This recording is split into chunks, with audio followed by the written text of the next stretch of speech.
Welcome back. President Biden's approval rating has been underwater since October. It continues to worsen. We have new Fox News polls this morning finding only 47% of registered voters approve of the president right now. His ratings are negative on the top issues. 52% of voters disapprove of Biden's handling of COVID.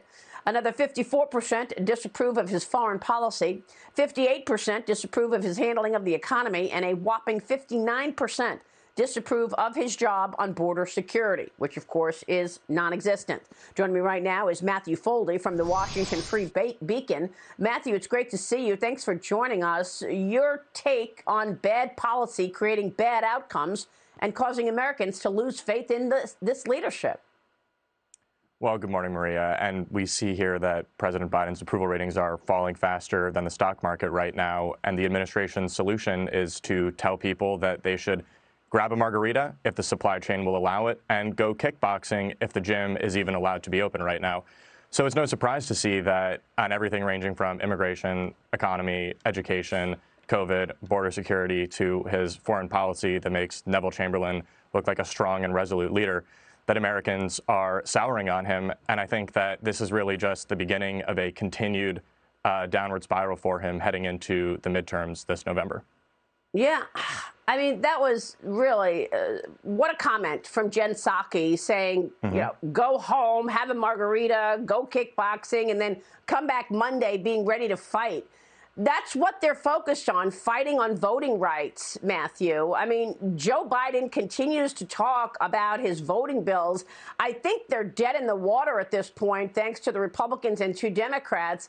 But not focusing at all on the issues that are important to Americans, like inflation that is spiking, like the supply chain crisis that I'm being told from CEOs that it worsened at the end of the year, and we are going to have a tough 2022. Look at this Fox poll, shows 1 in 5 Democrats say Republicans should do a better job. The Republicans can do a better job on the economy, crime, immigration, and border security. 85% of voters say they're extremely or very concerned about inflation and higher prices. 81% said that they're concerned about higher crime rates, Matthew. We're talking about murder at multi-year highs in major Democrat-run cities. And Joe Biden and the Democrats are still talking about voting issues which are not even existent.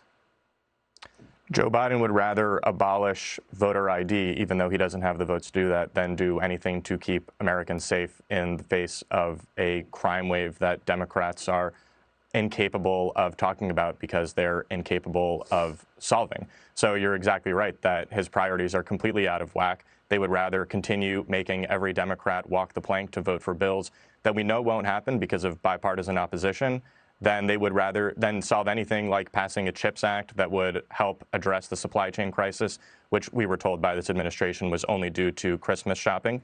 And so they have no solutions other than to keep trying to pass bills that we know won't pass and we know will exacerbate problems that Americans are actually concerned about across the political spectrum, like inflation and rising crime. So Matthew, where is this going? What are your expectations for the midterm elections in November, and then in 2024? Who will be the candidate on the Democrat side? I mean, look, at this point, it's a race to the bottom for Biden and Kamala, so it'll be interesting to see if either of them leads the ticket.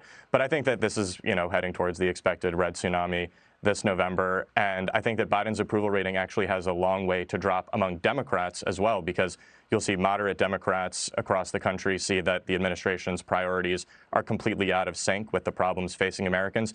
And you'll see far left Democrats who are disappointed that they're not going to pass trillions of dollars of social spending that no one needs and no one wants. All the while, he's going to continue losing more support amongst independent voters who what matter in elections, and whatever residual support he has amongst Republicans will evaporate into nothingness. So this is not a good strategy for Democrats. House Democrats in particular were encouraged by the DCCC chair to run as Biden Democrats.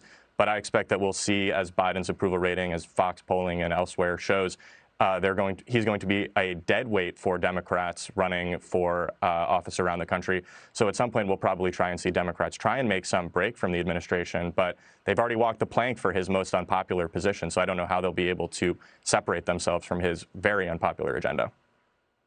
Yeah, it's true. Matthew, it's great to catch up with you. Thanks very much. Matthew Foldi joining us this morning. Washington, a free beacon in D.C. Thank you, Matthew.